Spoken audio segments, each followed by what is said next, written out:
is Gaining the Upper Hand When Disaster Strikes, Planning for Self-Care. And we have a guest speaker today. And today's speaker is Roger Laferriere, and he's the Emergency Preparedness Coordinator for Rocky Mountain Laboratories.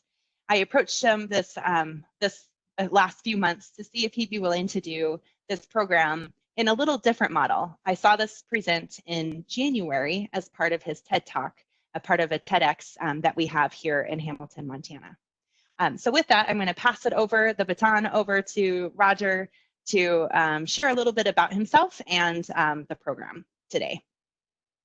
Oh, and before Roger starts talking, I want you to toggle in your screen. If over on the right-hand side, you'll see participants and the people that are here with us today. And then right next to it is a circle, and you can kind of click through the different views that you can see. There's the Brady Bunch style where you see everybody, and then there's also a style where you can see the PowerPoint as well as the person's presenting. Roger will be using his hand as a demonstration as part of the class. So click through that today. Thank you for being here. So now, Roger, take it away. Okay, Caitlin, thanks for this opportunity. As she mentioned, my name is Roger Laferriere, and I work at Rocky Mountain Labs, the Emergency Preparedness Coordinator here. I've been here for 5 years. Thoroughly enjoy my opportunity to work here and support the very important research we do here for a lot of things, but most importantly right now, COVID-19. So I had the opportunity to serve 24 and a half years in the Coast Guard.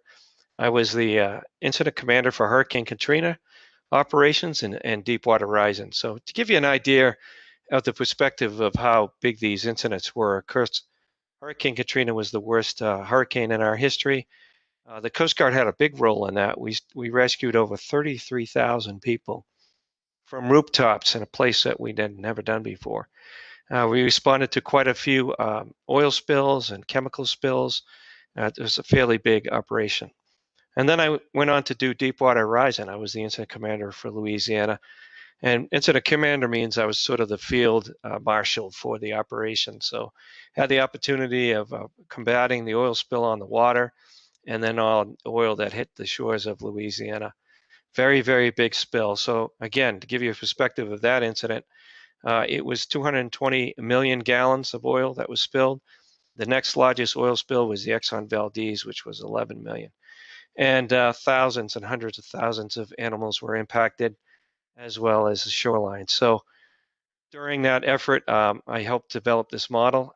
I do want to point out that these birds here were rescued and they were cleaned and re-released. So that's a good news story. So we'll talk about the hand model in the next slide, please. So we identified in between Hurricane Katrina and Deepwater Horizon, after Hurricane Katrina, which was a big incident, a bunch of us got together in the Coast Guard and said, look, we've got to figure out a way to prioritize these major disasters so that we can get focused, right? So one of the things we looked at was, you can imagine if you're the incident commander or the person in charge, all the different things that are coming at you at once, all the information requests, the demands.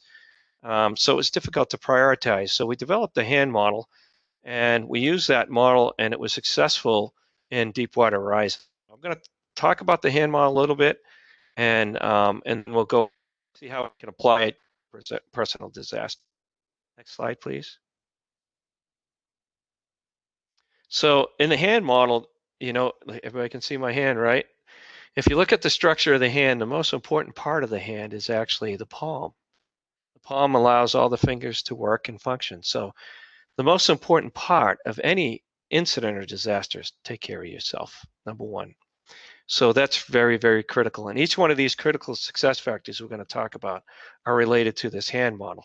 So in essence, during a disaster, you can say, I wonder what I should be doing now. Talk to the hand, and it'll give you an idea of what to look at. But make sure you take care of yourself. So the first most important thing is the thumb aspect of your hand. The thumb represents your people. Okay, and that's very, very critical. The next piece is the index finger, and that is to take care of the incident, the actual incident. And that means we have to clean up. So those are those pelicans I mentioned earlier. that are being re-released into the environment. And this is just a small picture, but there were tens of thousands of birds we had to clean and rescue and release into the environment. So you got to do something, right? The pointer finger is about getting things done. You've got to take care of the incident because that's important. The next one, next slide, please, is about taking care of the boss. Now that's the middle finger, so I'm going to be careful how I present that to you all. But that's taking care of the boss. So you've got to take care of the boss. And if you look at this slide, you'll see in the background Admiral Allen. He was my boss at the time, Admiral Thad Allen. He was also my boss during Katrina. So we worked together during both incidents. But if you look at him, he's not very happy in this photo. And of course, his boss was the president at the time. So it's very important to take care of the boss. And here's why. If you don't take care of the boss, you won't get necessarily a positive endorsement on the effort you're doing in the response effort. So make sure you take care of the boss. The next finger in a disaster that we need to take care of is probably one of the most important, and that is the stakeholders. So the stakeholders, that's the ring finger. If you remember, that's the marriage finger. So I think it's very symbolic that we use that finger to represent the people in our community. And not only the people in our community, but religious leaders, community leaders, the public, politicians, even the Boy Scout leaders and Girl Scout leaders. These are all important people that we need to take care of. And really, when it comes down to an incident, a disaster is really about the people. It's not about the cleanup of the oil or rescuing. It's about these folks here. So one of the things, for example, when I was down at Deepwater Horizon, when I got there, the emphasis was cleaning up the oil, right, and taking care of the oil spill. I changed that mindset and I said, you know what, the most important thing we need to do, it's not just about cleaning up the oil, it's about saving their way of life. Because that's what is impacted, right, during a disaster is the way of life. It's not just about the oil or the hurricane and the devastation. So next slide, please. Last but not least, you have to take care of the media. It's still an important finger. It's not the most prominent, but you've got to address media issues. You've got to take care of the media so that they can effectively and most importantly report the truth, if they can, about what's happening in the incident. And I think if you address the media appropriately, you can get the message out that you need to make sure that the effort is going the way it needs to go. So all of these 5 critical success factors have to happen during a disaster. If any one of these don't happen, you fail the incident. I can almost guarantee that. So you got to ensure that you focus on these things. So when I'd wake up in the morning at Deepwater Horizon and try to figure out what was it that I needed to take care of right away, I could focus on these 5 things. Next slide. So a couple of years ago, a friend of mine came to me and said, hey, he had a personal disaster, something bad, very bad happened in his family. He was calling me as his friend and he said, look, can you help me out? And I gave him some advice. And I said, I'm just a big disaster guy. What else can I offer you? He said, well, is there anything you can apply from a big disaster to this personal situation? And I got to thinking, maybe this model might work for a personal disaster. So I went ahead and put a model together. For this individual, it worked well, and then I had an opportunity to use it on another individual, and I got the same feedback. It says, man, this was really helpful. Thank you so much for doing this. So it was then that I decided to do a TED Talk and try to get the word out about how we can apply disaster model to our personal situation. So this slide you see before you is a Hurricane Katrina slide. And I think you would all agree that these 2 individuals are going through a personal disaster. They've lost their home. They have health issues. They probably thought at some time during this that they weren't going to survive. Fortunately, both of them survived due to that Coast Guard member there. And we were able to rescue them and help them restore their situation as best we could. So let's talk about the hand model and how we can apply it to personal disasters. So remember the hand model, right? The number one thing is to take care of the palm. Take care of yourself, right? So even if that means you have to climb a few rooftops to get there, right? Very, very critical that you're taking care of you first. It's just like the old adage with the airplane. If you ever notice you're on an airplane and they give you the safety briefing, they tell you to take the oxygen mask, put it on first before they apply it to your to your loved ones. Same thing has to happen here. So again, take care of you. And who's in charge of taking care of you? Yourself. That's really, really important. So again, define who your support team is. Who are the people that are going to help you in this situation? If you can't take care of yourself, find somebody that will. So Deepwater Horizon lost 27 pounds in over a month and a half. It was clear to me that at that point I wasn't eating. That's not taking care of myself. So I actually got a hold of an aide, and I said to her, I said, look, your job is to make sure I eat and sleep and get taken care of. So if you look, you'll see a list on the slide that talks about making sure you're eating right, making sure you're exercising. Dr. Fauci, who is our supervisor here, mentioned the other day when he was talking to us how he makes it a priority every day to take an hour-long walk. And we all know how busy he is, especially with this COVID crisis. Make sure you're getting adequate sleep. Sleep is really important for resting the brain. Reduce your caffeine intake, and make sure you're getting emotional and mental support. That's something we often overlook in major disasters, but also personal disasters. Long gone are the days where we say, just suck it up, take care of yourself on your own. That's proven to be detrimental not only to our mental and emotional health, but also to our physical health. Increases risk of heart disease, hypertension, and some other issues. So find the help you need and don't be afraid to get it. It's very important. And Caitlin, I think you have the next slide. I do. This is where we've all been going through a disaster, and it's kind of unusual that it's not just you and your family or you in a group of area, kind of like a wildfire. Sometimes it just impacts one specific area in our valley or in our communities. But with COVID, it's impacted all of us. And so we've all been thrown into this disaster. And I know that I went through several stages of I've got this, what can I do? And then there were days that I really didn't realize some of the things that I was doing was maybe detrimental. So I thought, what if you created a self-care box that just said, Dear Caitlin, you've got this. Here's some things that work for you. So what are those coping mechanisms that work for you? And I've learned over the years that for me, I need a walk. And it's not just the physical steps that I would take, but actually taking that mental break from the things that I'm doing in that day. So maybe write yourself that letter and that journal entry that would include the things that would remind you of, are you getting headaches and getting those stress across your shoulders and a little bit of tension? Caitlin, you're in that stress zone. And so how can you get out of it? So think about the difference between self-indulgence and self-care. Now, self-care is actually enhancing your well-being and helping you cope with the stressors that are in your life. Self-indulgence, on the other hand, may be those numbing techniques that may be detrimental to your health. And my example was I love dark chocolates. And I learned that a bar of dark chocolate probably wasn't helping me when I started breaking out and I just wasn't feeling the best.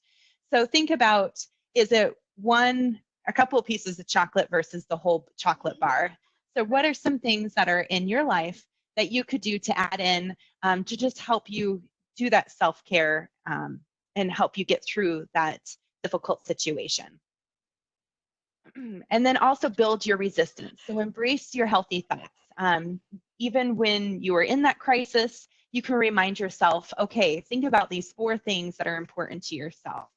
So healthy thoughts help put things into perspective, accept that change, although that may be hard, but just know that you're in it this right now and have that helpful outlook and that hopeful outlook. And look in your past. What things did you do last time that helped you be successful? Build your connections and prioritize those relationships, which we'll be talking about here in a moment. Find your purpose, help others, and be proactive. Move towards those goals that you have. And it may just be getting up out of bed, brushing your teeth, and putting on some clothes. And then look for those opportunities for self-discovery, as well as fostering your wellness and taking care of your body through mindfulness and avoiding those negative outlets, which seems with COVID, we've just been bombarded with. And then also seek professional help. I have a guide that I'll email all of you who are in attendance today that you can go through each one of these steps, and it has some information like this of the suicide prevention lifeline that you may not know about. You can call, and someone is a trained counselor on the other end. You can also text somebody, and you can text MT to 741-741, and there's someone who will respond to you via text. Roger, you've got the next one. Okay, great. So we talked about the palm, right? Taking care of yourself. Well, in the personal disaster model, the next finger is the thumb, and that represents your family, right? So take care of yourself first. But you can see in this slide here, there are two young children, very scared, by the way, and we're bringing them into the helicopter to take care of them. So same thing that you need to do is make sure you rescue your family. There's going to be a lot of concerns, a lot of issues surrounding what's going on. I spend a lot of time at nighttime talking to my family on the East Coast. I've got family in Massachusetts and in New York, and so just like Caitlin mentioned, I reassure them and make sure that that they get the mental support. And sometimes they just need to talk. But take care of your family. Next slide. It's the same thing. You want to make sure they're eating right, that they get the right nutrition, that they're exercising. Take them out for walks, even if they say, "I'm too tired. I don't really want to go." I usually tell them, "Really? You're too tired to walk?" So get out there, do some exercise, especially in the beautiful place we live. Make sure that they get into sleep on time, getting the sleep and rest they need. Reduce caffeine intake. And most importantly, emotional and mental support. These are hard times to go through, and I think it's important that everybody help each other out, especially our family members, and make sure that they know that you're there for them if needed. Next slide.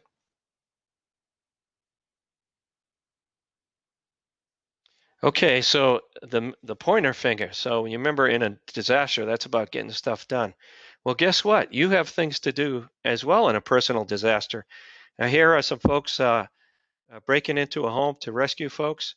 Hopefully you'll never get to that extreme, but what are things that you're doing right now? My dad used to say to me, "Son, there's only three things you can do if something bad happens." I've taken that philosophy with me all through my life. Is one, you can beat yourself up over it, you can beat somebody else up over it, or you can do something about it. So I always choose number three, and that's to do something about it. So make yourself a list. As Caitlin had mentioned, make sure that's a self-care list.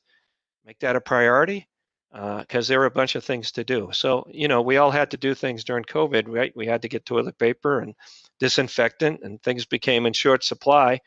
Some of us from the emergency management field had a lot of that stuff already stocked, not so necessarily the disinfecting, but a lot of other supplies. So lots of things that can be done. And the more yourself you engage on doing things, the less likely you're going to focus on the negative things as well. Next slide. So anyways, this is Caitlin. Go for it, please. Yes. So with the pointer finger, here's those checklists. So you don't have to necessarily think about those resources that you should have on hand. Similar to what Roger expressed, he is a preparer by nature. And so he knows the things that he has on stock for any disaster. And so if you were kind of thrown for a loop, I know I was especially for toilet paper. Roger did affirm that he had toilet paper in case I was really grateful for that. But ready.gov has a list of resources. Mostly before this, it was all of the kind of disaster resources for those earthquakes, those fires, floods, those type of disasters. But now they have a whole page just for coronavirus. And it has in there resources for what things you should have on stock. And usually when you think about having those preparedness kits, they're just for a short time frame, for maybe like 3 to 5 days. Now we're needing to think about it a little bit longer, maybe that 10 to 14 days period where you may need to be on your own and resources are not necessarily available. There's also resources through the Red Cross. And MSU Extension are one of our specialists work to put together the Montana Ag Producer Stress Resource Clearinghouse. And it just went live at the beginning of May. So this may be new to you, it may not be. And inside or on this website, there are just so many informations for Montanans. And it's not just for ag, it's also for people who live in Montana. One tab that I find extremely helpful is understanding stress. And then also, and you can go through and click and respond to the survey, and then resources dependent on your responses. So it gives you a personalized list of things to do to help you with your stress factors. So if you haven't checked that out, you can just Google that in a search, but it also will be on the handout that I will be emailing you after this program. Additionally, Montana State University Extension, which is the organization that I'm kind of representing in today's program, is they have Mont guides that are developed by Extension faculty members, whether they're Extension agents in the counties or on campus. And two in particular helpful to you in a difficult situation is your important papers, what to keep and where. Now, when you may need to evacuate your home, in this guide, it recommends having a grab and go box of the papers that you need to have, such as your birth certificate, your medical paperwork, maybe even have passwords to all of those programs where information is stored. And that guide is a pretty helpful guide of what things you should keep at home, what things you should maybe keep in a safety deposit box, and what things should you put into your grab and go box to go if you have to evacuate your house in a quick time frame. Additionally, we have a guide on understanding and finding a mental health provider. And this helps you understand what do each of those initials mean and what type of provider you should be looking for you or a loved one. Also, since the start of coronavirus lands, MSU Extension has put together webinars, and there's a few that I wanted to focus on for you to go back and enjoy. One of them was simple ways to support your mental health. Another one was stress and finances. And another one a couple weeks ago was called Supporting Youth Mental Health During COVID-19. And that one was just kind of a reminder that our kids are also experiencing a lot of the stressors, maybe not to the same way that you may think, but they are, their world has been changed and turned upside down as well. And those can be found on the MSU Ravalli County Extension YouTube channel. All of those are recorded, just like this one will be recorded and placed there. I think the next one is you, Roger. Okay, so you remember the middle finger was the boss. Well, it's still the boss. This time it's your employer, your workplace. So remember to communicate with your workplace and in a disaster, whether you know in the current disaster you're in or a personal disaster. So it's important. It's important to. I'm seeing the pointer fingers, Caitlin. Okay, there we go. It's important to make sure the workplace can actually have a lot of resources for you. They can have employee assistance program. They can have financial aid. They can have sick leave, a time bank, so you can transfer sick leave. You know, stay in touch with your fellow employees. So it's a really important thing. We often forget about work and we think, I don't need to worry about work right now. But there are a lot of resources they can provide you. And if you don't want to deal with all those, find a person at the workplace that can be your spokesperson. People naturally tend to do this anyways, but I've seen that be successful where they say, okay, you're going to be the conduit for what's going on and pass that information on to your fellow employees because they want to know what's going on. Most of them are concerned about you personally and want to see how they can help. So Caitlin has done some tremendous work with this here at RML at the lab. She has helped create a volunteer assistance task force, which is in place to help our other employees. So if you do run out of toilet paper or disinfectant or you need supplies, she's able to connect our folks anonymously so that people can get the support they need to help them through this crisis. Okay, next slide. Yep. Okay, so this is the ring finger, all right? So imagine what you think these people are. Well, these are going to be your close family and associates. These are not your immediate family, but this could be extended family. The analogy I make is when you're in a personal crisis, you're like at sea, right? You're in a storm and everything is dark and cloudy and you don't know if you're going to survive it and you could barely float. Well, just behind you is another boat. Now, it's not the same boat you're in, but it's a boat full of those people that love you and care about you. And we often think, well, they're not in the same boat. Well, they're not, but they're there struggling because they feel your pain and they share your pain and they want to help out. And too often we want to push them away when they can be a tremendous resource for us. And make sure you leverage that. And if you find it's overwhelming, as you can see these boat of people that are being rescued from Hurricane Katrina, then find somebody that can be your spokesperson. I think in successful situations that I've heard about people having personal disasters, they usually have a close family member or a close friend that sort of represents them in times of crisis and can communicate with this other community that can be available to you. Next slide.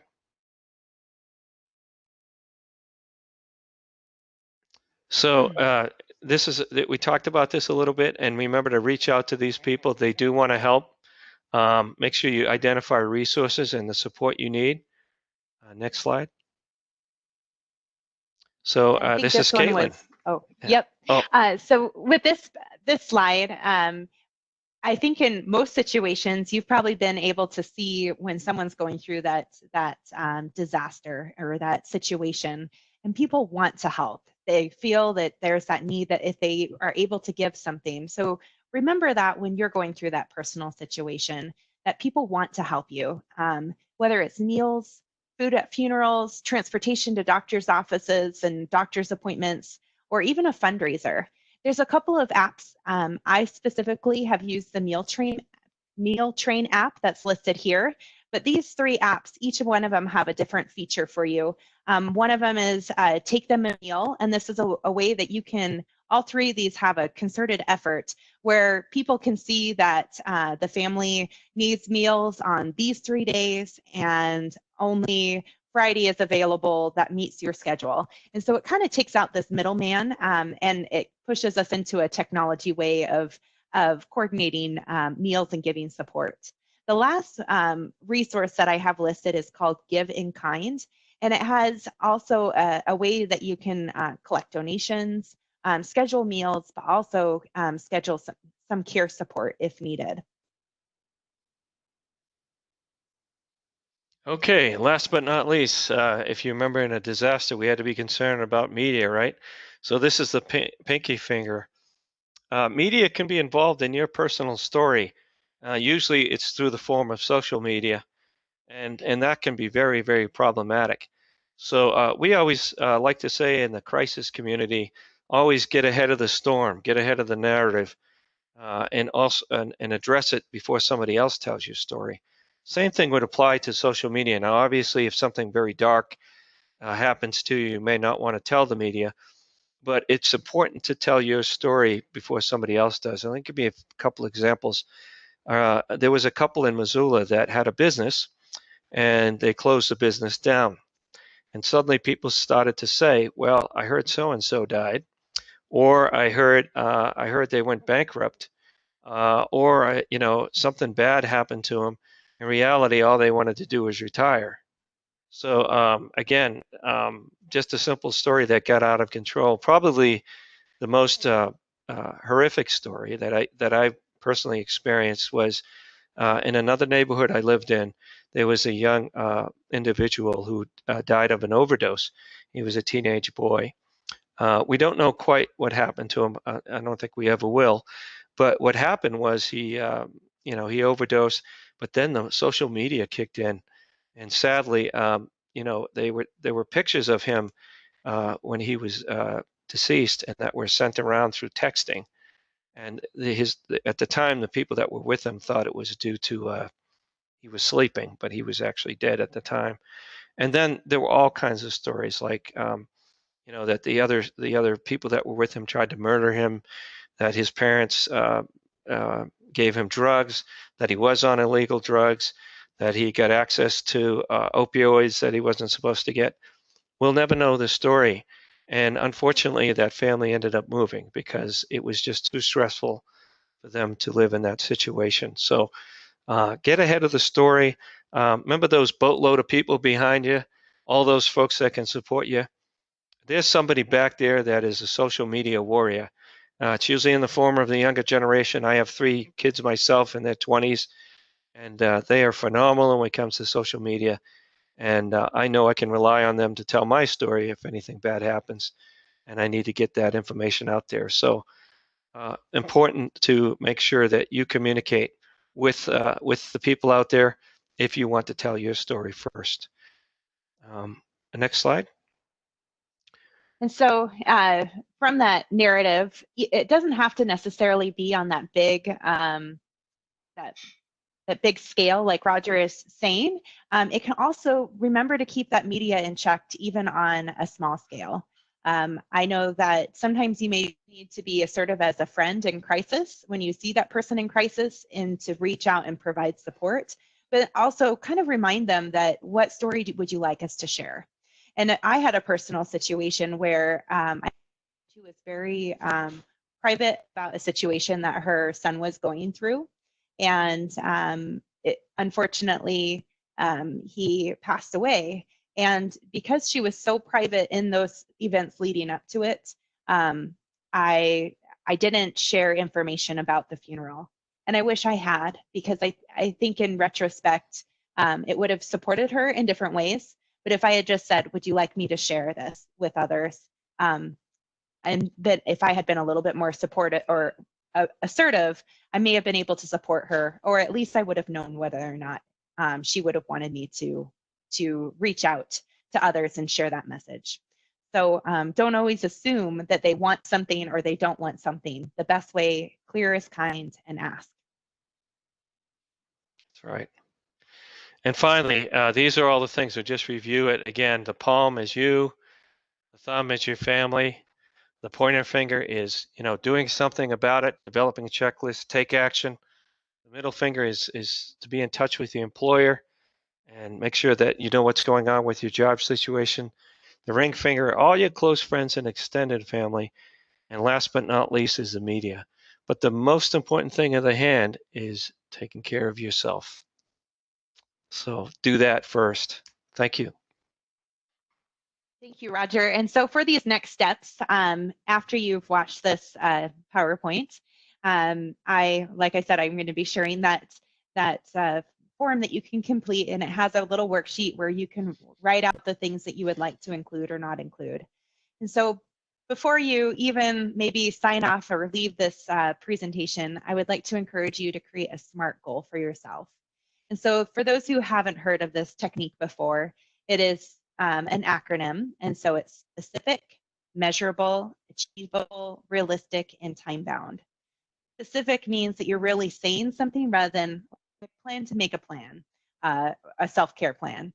But saying 2 weeks to sit down and develop a self-care plan where I at least write out a point in each one of the palm, give them a hand technique. Measurable means that you actually have it written out, you know what you're going to do, and you can actually kind of check off a list that you got it done. Achievable is something that you can need to reflect on yourself on whether or not, is this something that I can actually do? Do I have the resources to make it happen? Do I have the time to make it happen? And is it applicable to you in your life? Now, for example, if I were to make a self-care plan and say, well, I'm going to have Roger make a self-care plan in the next 2 weeks. Well, I would need his consent to make that self-care plan and have him work together with me. So maybe that first specific goal is to have that communication with your family or whoever you want to make that self-care plan with. Or if in case it's for your family, you would sit down with them and say, this is why, and help encourage them to be a part of that process.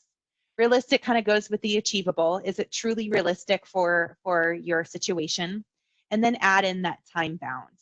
Say you're going to get it done in 2 weeks, or you're going to get it done in the next month, or by my birthday next year, I'm going to have this done, so that you can hold yourself accountable and you'll be able to actually have that SMART goal in a whole package where you can see it and you can understand it and measure it. And then if you have any questions about this program, you can reach out to me through the Montana State University Extension Office, and my email and phone number is on there. But once again, I will be emailing you after the class is over with that handout. And then the information from today's program will be placed on our Facebook events as well as our Facebook page. So now is the time that we can open it up for some questions if anybody has questions for Roger or would like us to define something.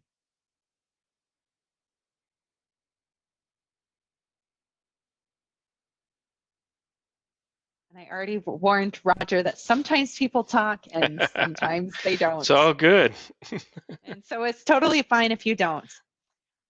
Usually I have an evaluation form, but I left it on my other computer that's behind me, and I'm using my other work computer, and my evaluation file is saved over there. So I will also be emailing you that evaluation form as well. Oh, somebody has a chat question, it looks someone like. Someone does. Oh, okay. Is there a way to adapt this for children? Well, it's an interesting question. I haven't, depends on how you define children, but I actually did teach this at a high school level and got some pretty good response from it. This was before COVID, actually, and we were talking about active shooting incident. And so I was brought in to help the school do an exercise at Hamilton High School. And then the students asked me, hey, how do we get through this? And I thought it was pretty good exchange and conversation we had, making sure they take care of themselves, right? And make sure that they take care of their friends, right? Which is really important. Make sure they do something about it. I use the analogy, that I mentioned about my dad. Beat yourself up, beat somebody else up, or take care of yourself. And place of employment is more like the school, right? And making sure that they understand what's going on with school. I know when the COVID broke out, there were a lot of folks that were mentioning, hey, I heard so-and-so, I coach baseball, so I know this through my baseball team. I heard so-and-so's got COVID. And so again, I think making sure that you engage with your children and make sure that they understand that that's not a good thing. It's not a healthy thing to do and say at school, and have those kind of discussions. And then the ring finger, of course, is also their family and friends, which they have a huge emotional support group. My kids, they're 20-somethings, and they're really missing their friends. And so I'm encouraging for them to do Skype and Zoom and stay in touch with their friends. And I even suggested that they have conversations with, it's social distancing, where they pull up in their cars and they can talk across the street, and to stay engaged. It doesn't mean you can't get engaged. If you look at all the requirements right now in the States, there's nothing that says you can't talk to your neighbor or not talk to your friends. It just says we got to stay 6 feet away and keep the group small. So I think that's important. And then they talk about social media and how important that is to stand up for each other and make sure you're communicating truthful information and helpful information and not something that's bad. So just an example of how that can be. Cindy, was that what you were looking for? And it also looks like someone else said, oh, yes, thank you. It looks like Severson says, no specific questions, but thank you for the presentation and good ideas to think about. Great, thank you. Thank you. All right. Well, if there aren't any other questions, I'm going to stop recording, and you can even ask one